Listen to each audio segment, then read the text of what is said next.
Welcome back to the show. मैं हूं तृप्ति आपके साथ। यू आर लिसनिंग टू 104.8 इश्क एफएम और हॉट कॉलम का टाइम आ गया है इश्क डेली शो पर। और यहाँ पर आज बड़ी ही एक इंटरेस्टिंग, बड़ी दिलचस्प बात होने जा रही है जिसको समझना बड़ा ज़्यादा ज़रूरी है अगर आप एक सक्सेसफुल रिलेशनशिप चाहते हैं, क्योंकि आपके इस रिलेशनशिप पर आपको नहीं पता, जाने अनजाने आपके चाइल्डहुड का बहुत ज़्यादा इम्पैक्ट पड़ता है। और इसी बारे में बात करने के लिए हमारे साथ हमारी एक्सपर्ट जुड़ चुकी हैं उज़मा, जो कि फाउंडर हैं एजुकेट टू एलिवेट की, और ये हमारी हैं इमोशनल हेल्थ एक्सपर्ट।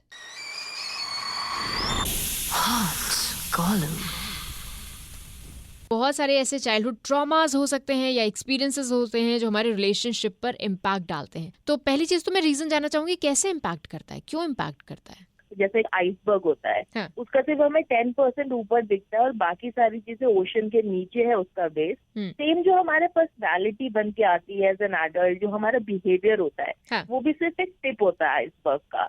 वो सारी चीजें जो बेस हमारा बनता चला आ रहा है, वो सब चाइल्डहुड के हमारे एक्सपीरियंसेस, हमारी फैमिली अपब्रिंगिंग, हमारे फ्रेंड्स, स्कूल, सोसाइटी का इम्पैक्ट, उससे हमारी वैल्यूज बनती हैं, उन वैल्यूज से हमारा बिलीफ सिस्टम बनता है और बिलीफ सिस्टम धीरे धीरे चल के हमारी पर्सनालिटी या हमारा बिहेवियर बनाता है।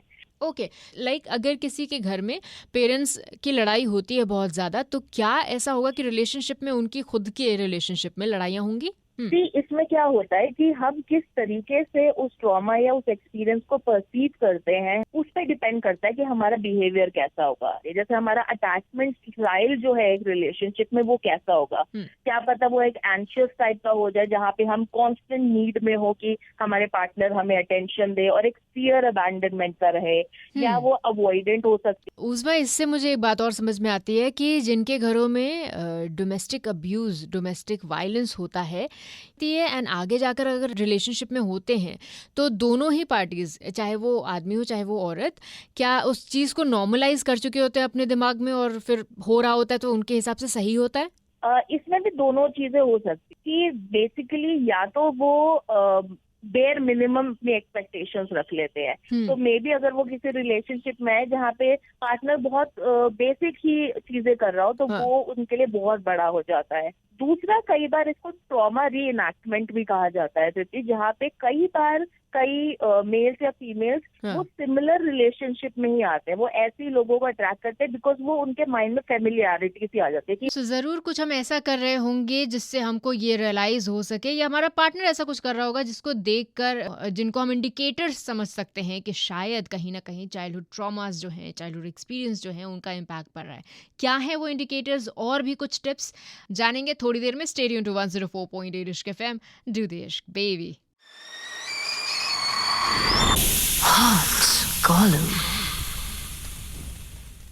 104.8 इश्क एफएम से मैं हूं तृप्ति आपके साथ, और मेरे साथ हैं इमोशनल हेल्थ कोच उज़मा, जो है हमारी एक्सपर्ट। और आज हम इनसे एक बहुत ही इंटरेस्टिंग टॉपिक पर बात करें, और वो है चाइल्डहुड ट्रॉमास और एक्सपीरियंसेस का हमारे प्रेजेंट करंट रिलेशनशिप्स पर क्या इम्पैक्ट पड़ता है और कैसे उनसे डील किया जा सकता है। क्या वो चीज़ें हैं जिनसे हमें फिगर आउट करना चाहिए कि भाई ये जो चीज़ है जो हम रिलेशनशिप में शायद गलत कर रहे हैं या मेरी तरफ से कमी है, वो मेरे चाइल्डहुड ट्रॉमास या एक्सपीरियंस की वजह से आ रही है? कैसे उस चीज़ को स्पॉट किया जा सकता है? एक तो चीज ये है ना कि ट्रॉमा एक बहुत बड़ा और हैवी वर्ड है, but it's not only trauma. कभी कभार कुछ छोटे छोटे इंसिडेंट्स भी होते हैं, जैसे हो सकता है कि किसी बच्चे को किसी टीचर ने थप्पड़ मारा हो और उसके लिए वो ही इटसेल्फ आज तक उसकी वो मेमोरी रही हो। ऑन द अदर हैंड किसी दूसरे के लिए वो थप्पड़ एक मजाक रहा हो। ईच वन ऑफ अस, हमारा बिहेवियर हमारे चाइल्डहुड एक्सपीरियंसेस से काफी हद तक जो है वो फॉर्म होता है। सबसे इम्पोर्टेंट चीज है प्रोफेशनल हेल्प। तो mental health and emotional wellbeing के लिए भी अगर हम एक प्रोफेशनल सपोर्ट ले, क्योंकि इनर चाइल्ड हीलिंग की जरूरत सबको होती है। सेल्फ केयर बहुत ज्यादा जरूरी है, और सेल्फ केयर बेसिकली अपनी सेल्फ एस्टीम पे वर्क करना, and also having that relationship care कि आप बैठे और बात करें अपने पार्टनर से कि लुक, मेरे पास के एक्सपीरियंसेस रहे हैं और इस तरीके का, इसलिए मेरा ये बिलीफ सिस्टम या सोच बनाए, एंड एक दूसरे को सपोर्ट और समझते हुए वो उस रिलेशनशिप को नर्चर करें।